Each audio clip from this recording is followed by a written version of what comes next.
Now, a disappointed DCE aspirant whose supporters went on rampage at Trepone in the northeast region has called for calm among his followers.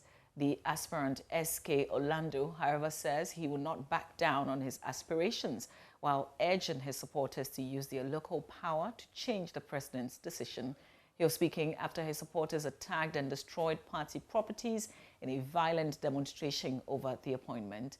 Correspondent Elias Tanko reports.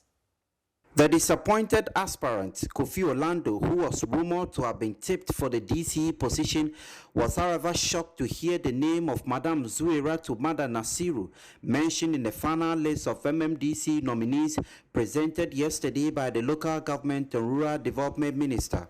In response, his supporters poured onto the street in a violent protest, clashing with security forces and destroying party properties. The rampaging supporters destroyed 6 party pavilions at different locations in the township, and at least one person was wounded after a brawl broke out at the residence of the party's constituency chairman, where the angry supporters had besieged to cause further damage to party properties. They were, however, overpowered and dispersed by the police. Listen to some of the supporters justifying their action. And we, the people of Trepone, want to send a clear message to the president that the tag NDC has been given to him as the head of the Achin Mafia has come to play. Because it appears that they just want to feel themselves and the masses can go to hell, they don't care.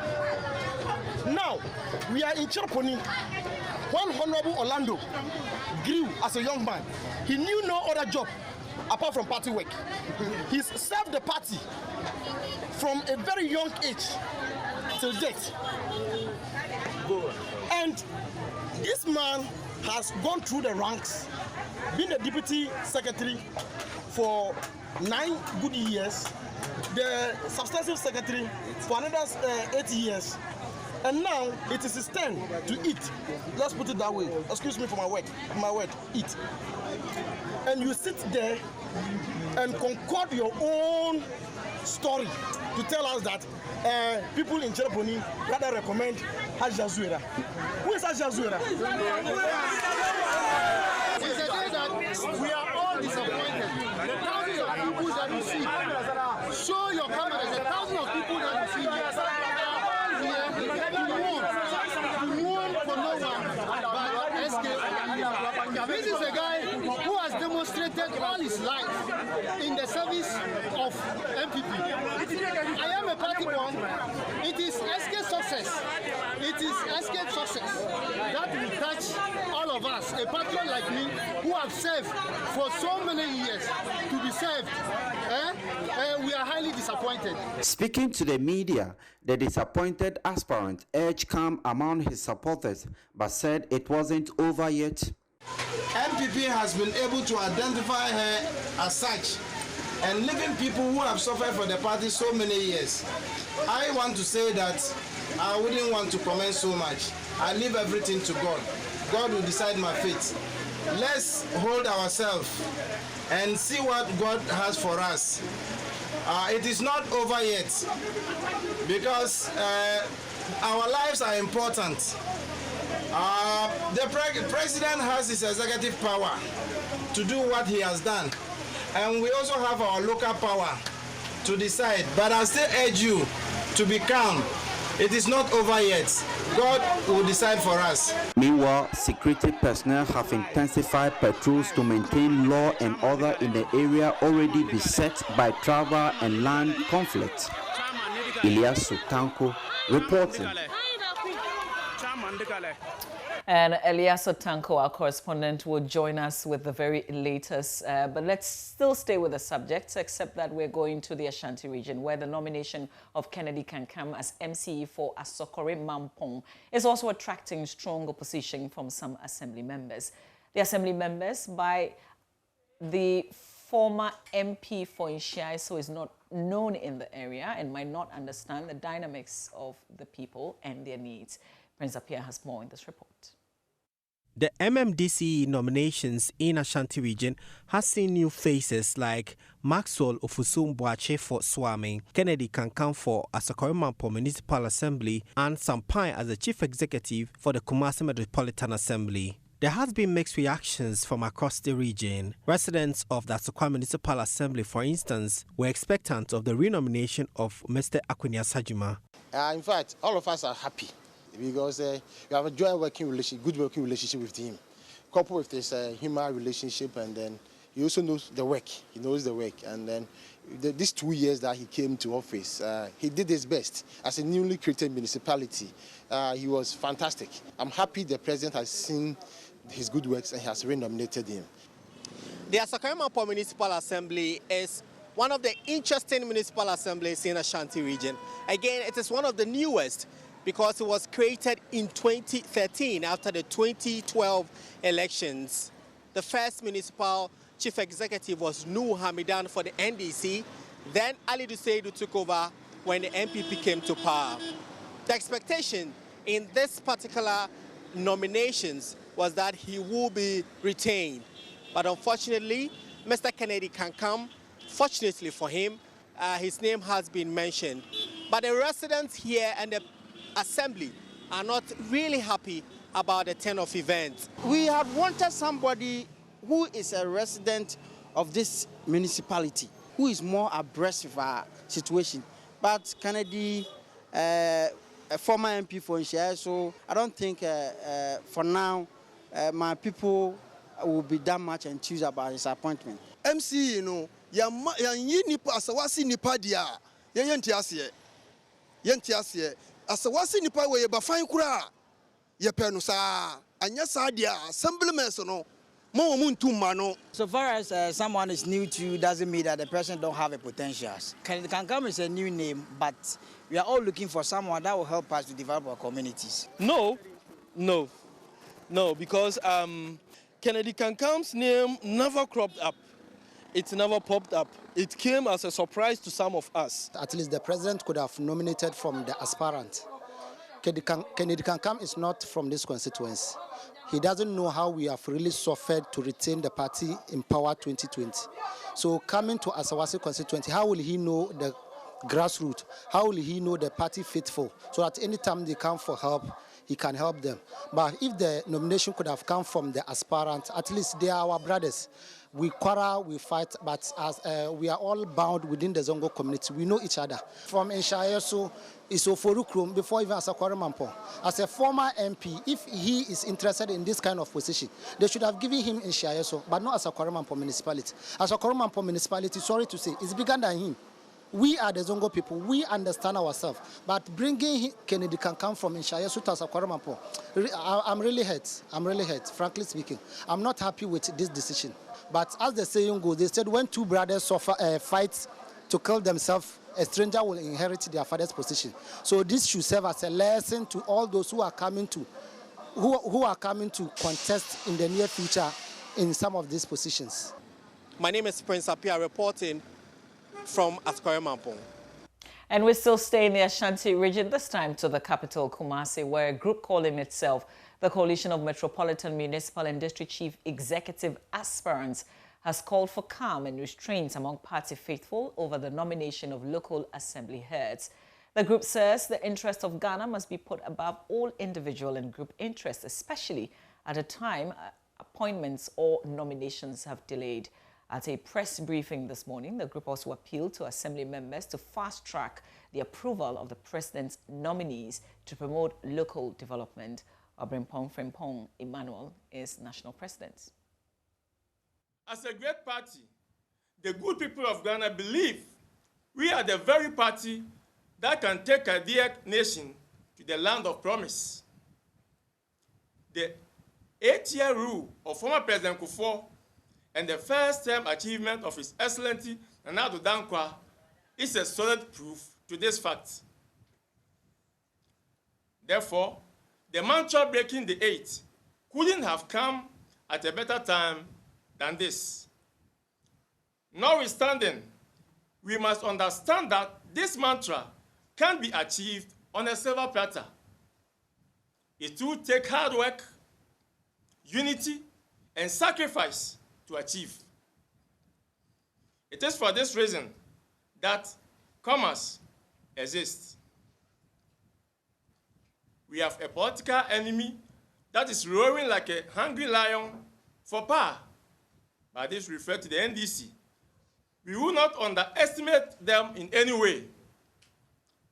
With one mind, one spirit, and one purpose, the NDC's John Dramani Mahama will be retired come 2024. Dear people and colleagues, let me once again emphasize by saying we have a goal to achieve. And the central goal is to build our nation and give hope to our people. We cannot afford to repeat the mistakes of 2008. And to do that, unity is key. So we once again urge all of you all over this nation to admit and accept the present appointments in good faith. We are all joining this coalition.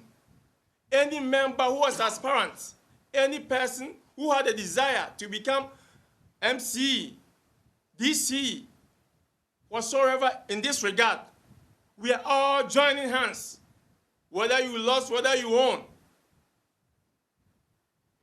We are all joining one force. We are all working together, backing our MPs. If I may recall 2008, Nanadu won in the first round 100,000 plus. But during the rerun, the message of the NDC was that we have been able to capture parliament. So Ghanaians, if you don't give us the presidency, we will frustrate the president and we will not permit him to work. Now, governance expert Professor Albert Puni has called for a review of the Constitution on the appointments of MMDCEs. He has also been advising the president on the way forward. He spoke to my colleague Benjamin Akapo on News Desk. You have people who are supporting candidates who are not picked, right, and then people who are supporting candidates, those are picked from the presidency. So in the assembly, to the fractures that we see happening, this disturbance are going to reflect in the primaries, in the elections of the assemblies. So that in itself, we need to have to find a problem, a solution to the issues of even who is an assembly member, who is a good candidate to be a representative of the citizens there. And this time around, they went to the constituency. The constituencies were able to nominate about 4 candidates or something like that at the regional level. I think that they should deepen the involvement of the various constituencies and district and municipal. When you deepen that involvement of the people, then they will nominate people who the people think that these are qualified people that we want them to represent us. So I think this is the first time that this approach was adopted, where the nominations were coming from the constituency. I think they should deepen it. They should find a process where in the constituency, there will be some sort of election that would select some people, and then it will be forwarded to the presidency.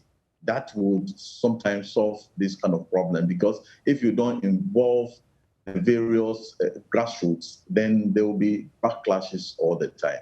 And that is what I will be advising the presidency to do. They should involve the people at the grassroots so that the nomination will reflect the will of the people.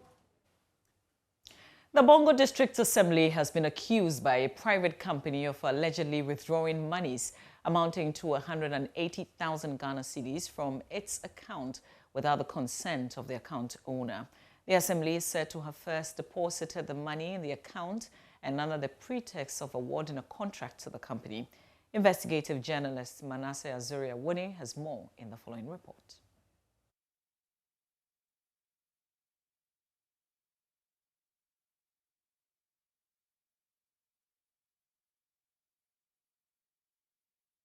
When the CEO of Apogan KA Enterprise, Asumbekere Karim Anabla, got a notification that 31,000 cedis had been withdrawn in cash from his bank account, he was alarmed. But what alarmed him more was the name that came with the alert, David Aruk. David Aruk is the engineer and head of works department at the Bongo District Assembly, and Karim said he had not permitted him to withdraw any money from his account. Roxanne Akugre is the lawyer Karim contacted to officially seek answers from the bank and the district assembly. We got instructions from our client in the nature of an award, a purportedly awarded contract to him. He's not aware that that contract has been awarded to him.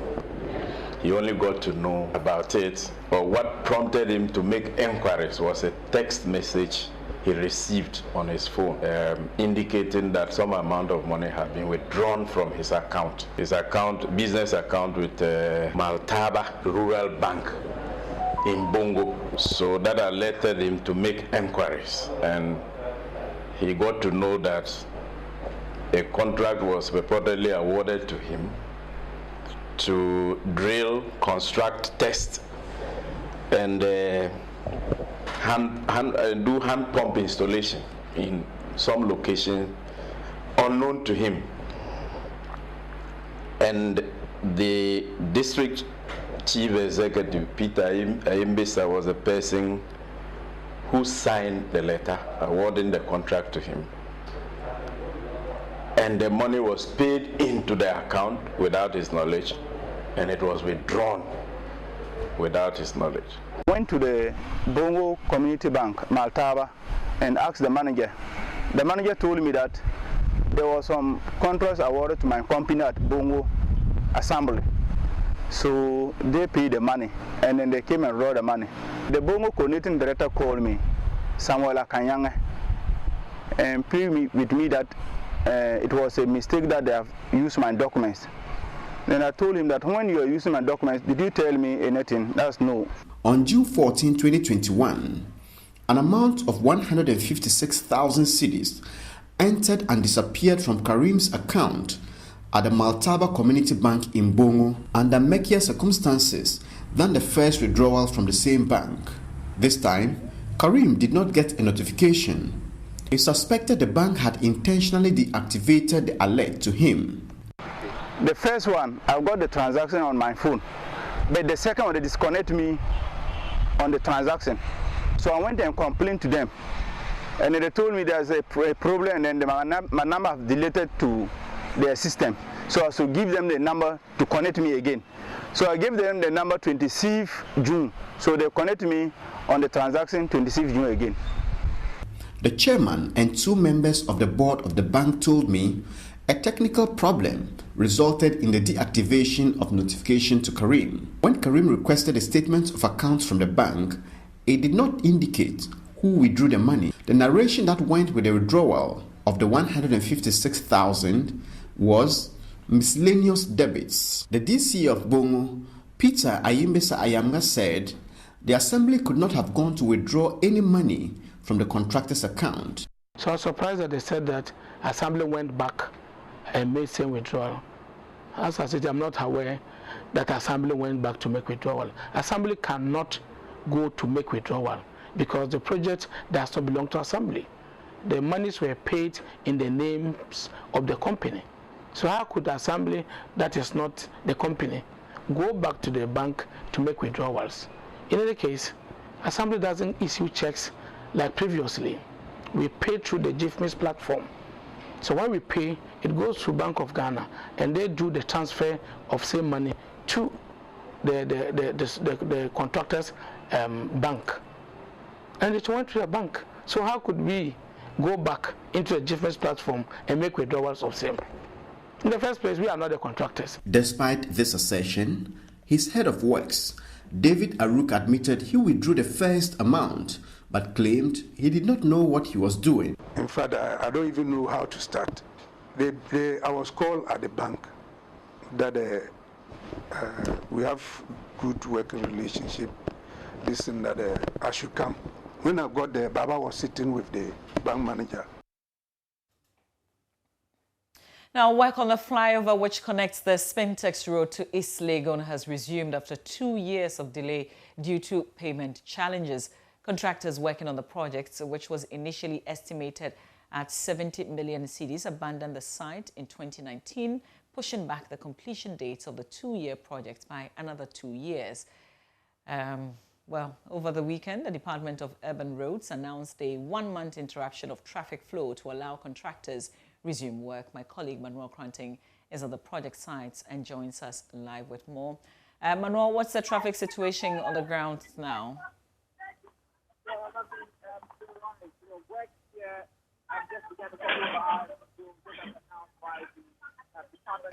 I've just begun a couple of hours ago, just as announced by the Department of Urban Roads and the Ministry of Roads and Highways. Indeed, this particular flyover work here has dragged. The sod was cut for the project in 2017 at an estimated cost of 70 million Ghana cedis. Well, due to what we are told are challenges with letters of credit and some payment challenges, the work stalled up until sometime in 2020, the very last quarter of 2020, when discussions began to get the contractors, which we are told is China Railway Engineering, back on the road. This morning, this afternoon, indeed, they are back on the road. I'm just going to speak to the resident engineer here, Engineer Arnold Edu, to get a bit of details on the project. That you can see the excavators behind me in your shot, busily working to get something. Let's find out what really are we seeing, sir? Okay, this is a project involving the construction of a flyover from Flowerport area to across the motorway into East Legon.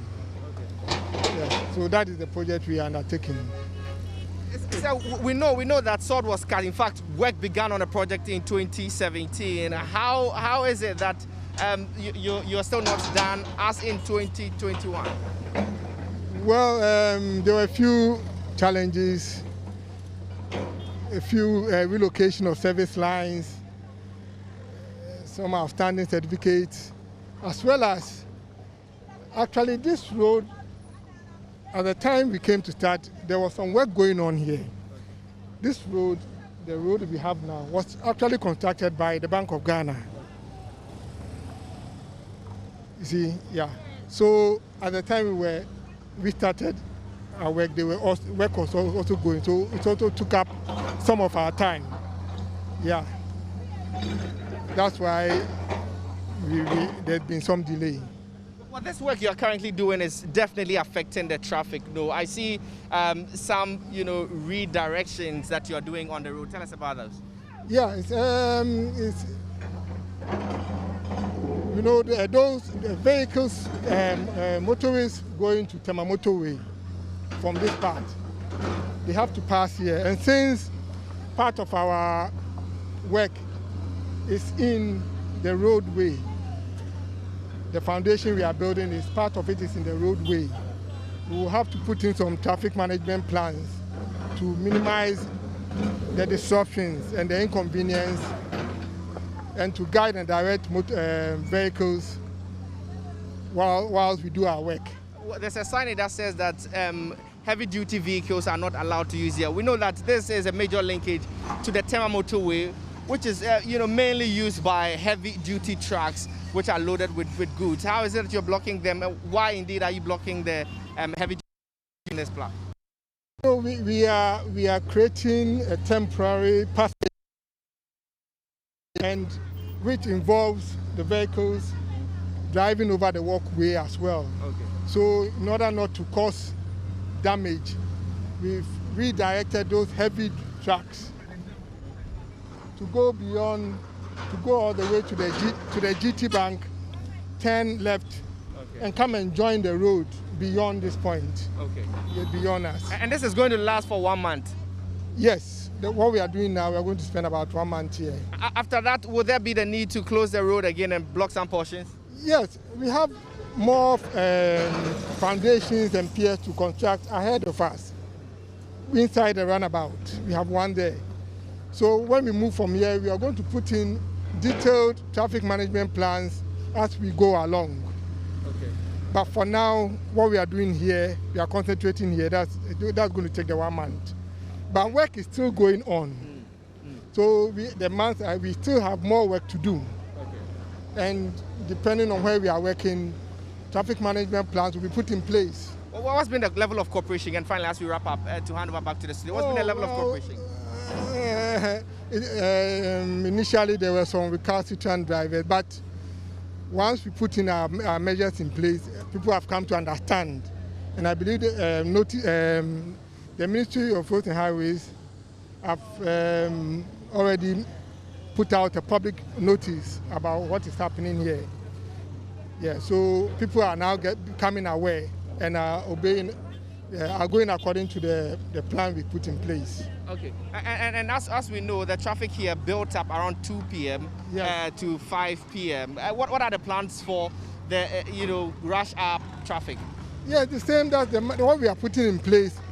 The major to those going to the motorway. They are the ones who mainly use this road. In fact, you see people coming from the motorway to join, which is wrong. Okay. That is wrong. Here is basically for those going to the motorway. So we've made some provision for them to continue. And that's why the big trucks will also use the diversion route specifically for them. And we are putting up necessary road signs and flagmen at vantage points to direct traffic. And so that's Engineer Arnold Edu. He's resident engineer here at the project site of the flyover, which connects the East Legon area to parts of the Spintex road. Essentially, he's told us that 1 month it will take for this, planting of the piers to be completed. So generally, as he said, there's some level of cooperation from the motorists, and we'll monitor and bring you some more. Back to you, Mama V.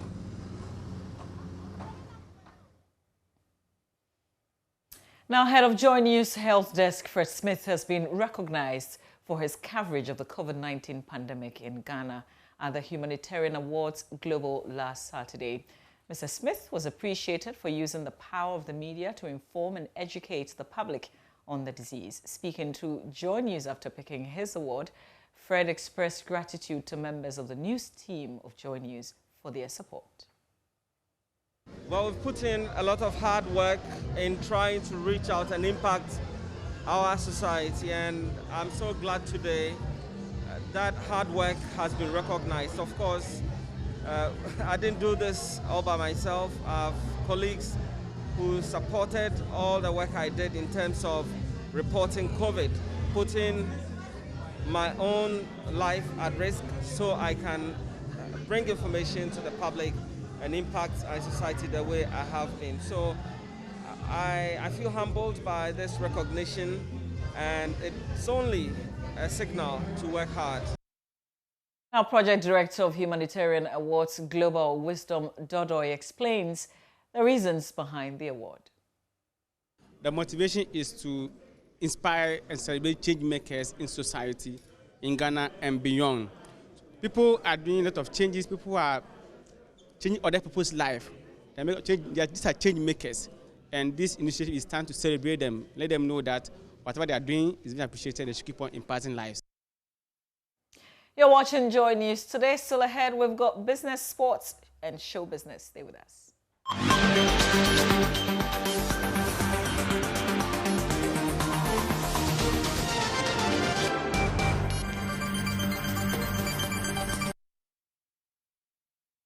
Hello, good afternoon. Welcome to Business. My name is Darryl Kwao. Ghana Reinsurance is at the final stages of establishing its presence in Casablanca, Morocco, to serve the Northern African market. This is part of moves by the company to expand into the African market. Now, board chairman of the company, George Otu, disclosed this after a short ceremony to swear in the newly reconstituted board of the Ghana Reinsurance Company. Here's more in this report.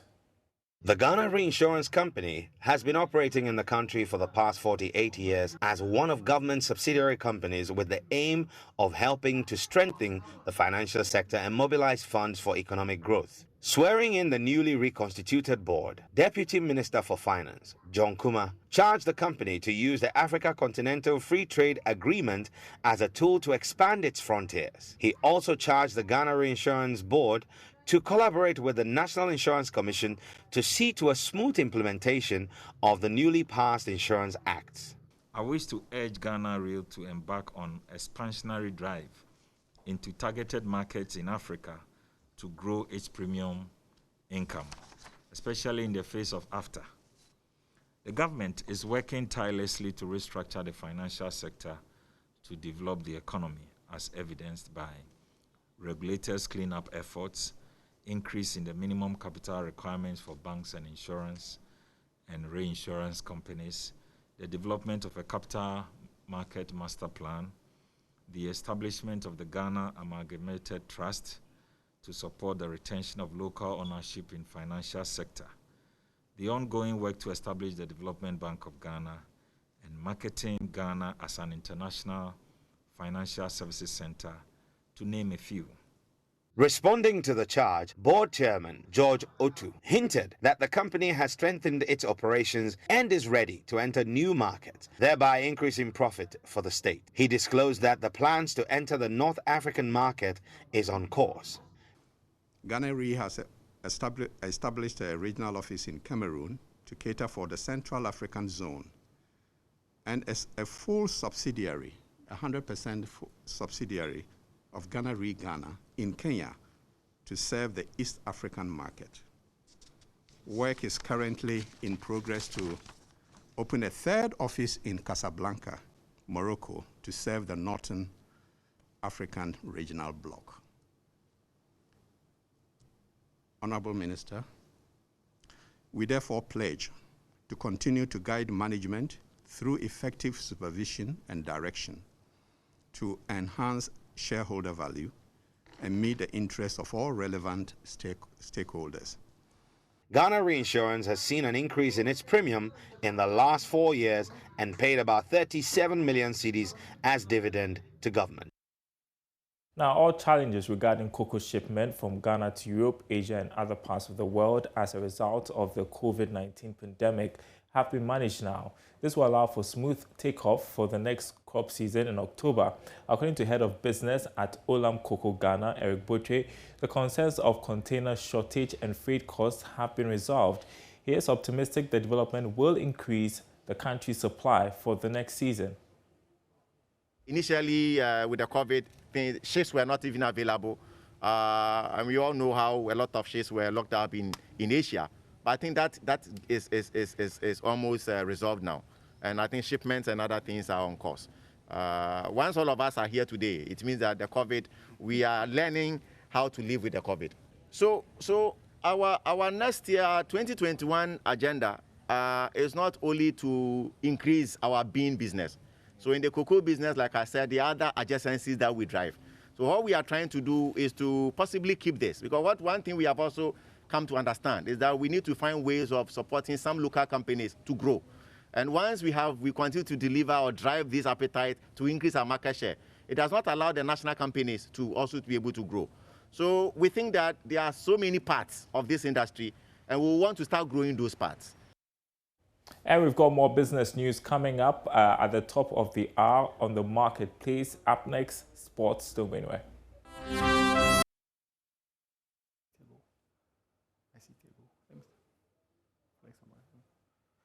Hello, good afternoon, and welcome to the sports segment. Here with me, Oric Wampofo. Now, former Black Stars player Felix Abuaje says the second preliminary round game of the CAF Champions League between Hearts of Oak and Wydad Casablanca would be a tricky one. He was speaking on Prime 1 and on Joy Prime. Against Wydad Casablanca will be the text for Accra House of Oak. I think playing against a North African country has been always tricky and frustrating. Generally for the fact that you go and meet an opposition who plays like a European African style of play, which I think if you don't readjust to your strategy and formation, you're going to face stiff opposition going away.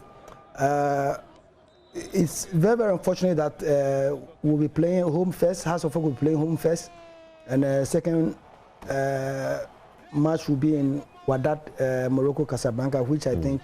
You feel it's unfortunate that we'll be playing at home first. Why? Because playing an away second leg has always been very tricky if you don't win convincingly at home. And looking at yesterday House of Oak, the first half was being a little bit jerky for them. Right. Into Wydad, you cannot wait for the second half to be able to win 2-0 in that place, because the Arab clubs, they come with more strategical plans and try to frustrate you when they are away. So it's up to the coach. Now that he has got an ample time to look at the team again, look at the shape and the formation of the team, and make sure that he adjusts to the system and formation and to counter the Wydad when they come across Sports Stadium. It's going to be a tricky, because I have been playing with El Ahly for quite a very long time, and I know the setup, the way when they come away, they try to set up defensively and they go on more counter attack and try to frustrate you and try to get good results here. Going back away, they try to win. So it will be a test for Boedu and Accra.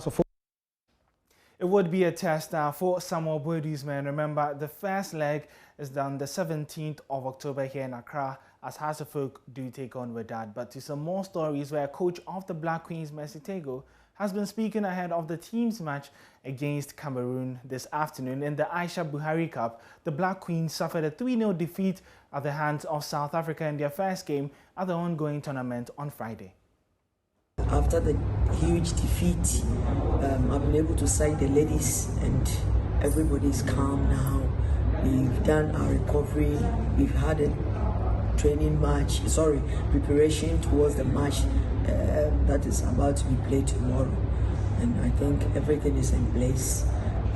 We all know that the defeat that we had from the South African game wasn't that encouraging.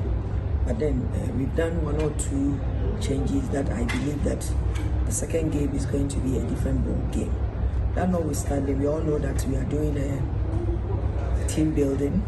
I brought a lot of local players who are not too experienced, but then they need to have such international friendlies to let them have that experience and to toughen them, so that the foreign-based players that I have relied on, when I add 1 or 2 people from this current crop of players, I believe that we will have a formidable team. So in the nutshell, I believe we are on course. We are just waiting for tomorrow to come and see a different ball game. Now, before we wrap up, just a quick update on the Black Stars coaching role. And we understand that Milovan Rajevac has been approved by government and then the Ghana Football Association Executive Council. Milovan was the sole candidate submitted by the 3-member committee formed by the Football Association, and all that's left now is the signing of the deal and the announcement. In terms of the assistants, we also do understand that Otto Addo is leading the race, but Maxwell Kwenedu of Legon Cities, George Boateng, and then Didi Dramani of Northland are all still involved in a possibility of taking up that assistant role to Milovan Rajevac. You can get more details on My Joy Online, but that's how we wrap up the sport here. My name is Oriko Ampofu. And that's the news this hour. Thanks for watching. My name is Mama Vio Swabwaji. Do log on to myjoyonline.com where we have more news. Remember, if you're stepping out, please mask up. Thanks for watching.